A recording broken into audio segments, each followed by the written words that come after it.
YouTube channel अद्भुत शब्द ज्ञान में एक बार फिर से आप सबका स्वागत और हार्दिक अभिनंदन।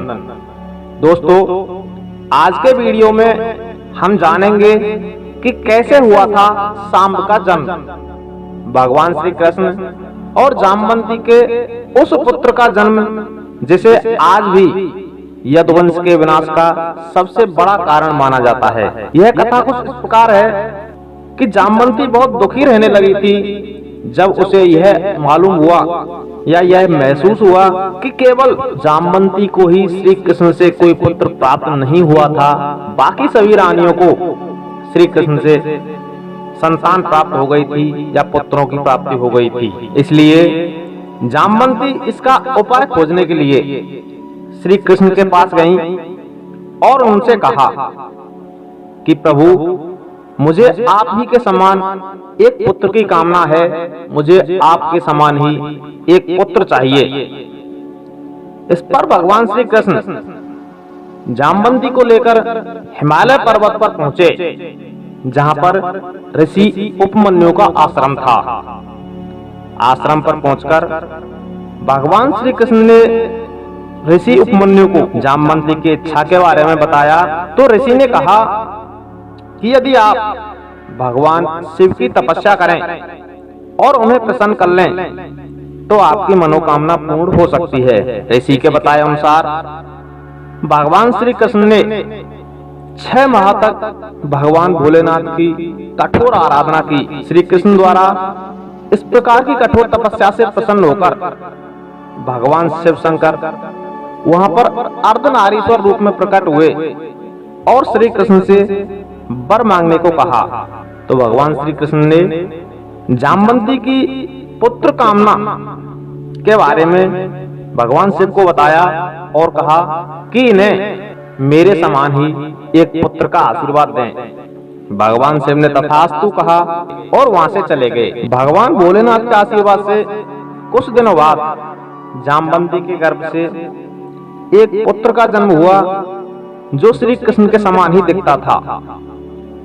धीरे धीरे वक्त गुजरता गया। जामवंती को जो पुत्र हुआ था उसका नाम सांब रखा गया। एक दिन सारण आदि किशोर जामवंती के पुत्र सांब को स्त्री वेश में सजाकर ऋषियों के पास ले गए। वहां पर पास में ही कुछ ऋषि मुनि रहा करते थे, तो वो उन ऋषियों के पास उस सांब को स्त्री बनाकर के ले गए थे और उन्होंने ऋषियों से कहा कि हे ऋषिवर, यह बब्रू की पत्नी है और गर्भवती है।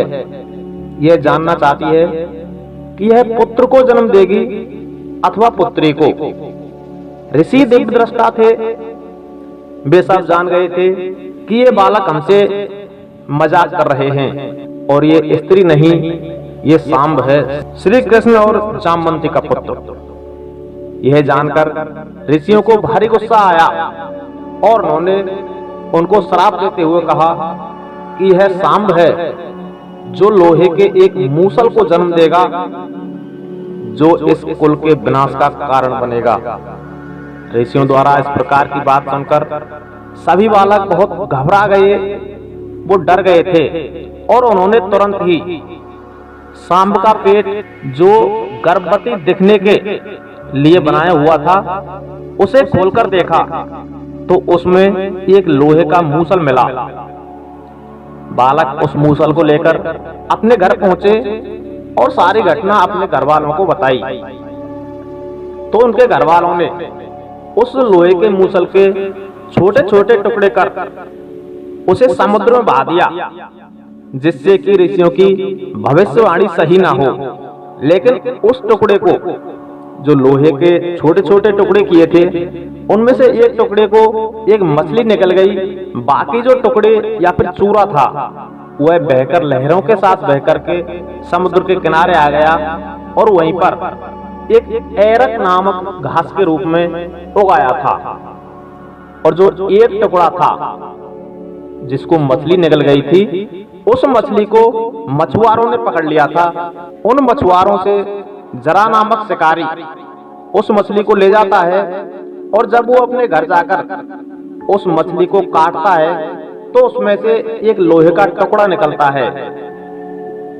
शिकारी उस टुकड़े को अपने तीर की नोक पर लगा लेता है और कहते हैं कि जरा के उसी तीर से भगवान श्री कृष्ण की मृत्यु हुई थी। इधर जब भगवान श्री कृष्ण ने सभी द्वारकावासियों को तीर्थ यात्रा पर जाने के लिए कहा था, तो एक दिन वे सभी प्रभास क्षेत्र में थे और एक उत्सव का आयोजन हो रहा था। उसी उत्सव के दौरान सात्यकी और कृतवर्मा में आपस में झगड़ा हो गया था, क्योंकि सात्यकी और कृतवर्मा दोनों महाभारत के युद्ध में आमने सामने थे। एक कौरवों के पक्ष में था और दूसरा पांडवों के। तो उन्हें पुरानी बातें कुछ याद आ जाती हैं उस समय, और आपस में उन्हीं पुरानी बातों को लेकर के वो झगड़ा करने लगते हैं।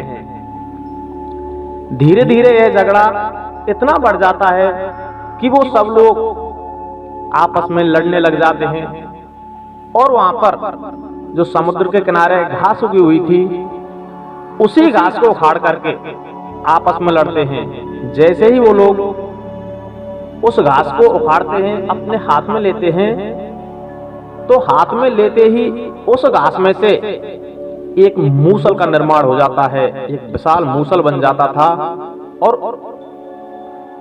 और इसी प्रकार आपस में लड़ते हुए संपूर्ण यदुवंश का विनाश हो जाता है। तो दोस्तों, सांब को जो ऋषियों का श्राप था, उसी कारण से वो जो घास थी वो हाथ में आते ही मूसल बन जाती थी। इस प्रकार से संपूर्ण यदुवंश आपस में लड़ते हुए समाप्त हो जाता है। तो मित्रों, ये कथा थी सांब के जन्म और उसके श्राप के कारण यदुवंश के विनाश की। उम्मीद करता हूं आपको यह कथा अवश्य ही पसंद आई होगी। ऐसी ही अन्य कथाओं के लिए हमारे चैनल पर बने रहें। धन्यवाद।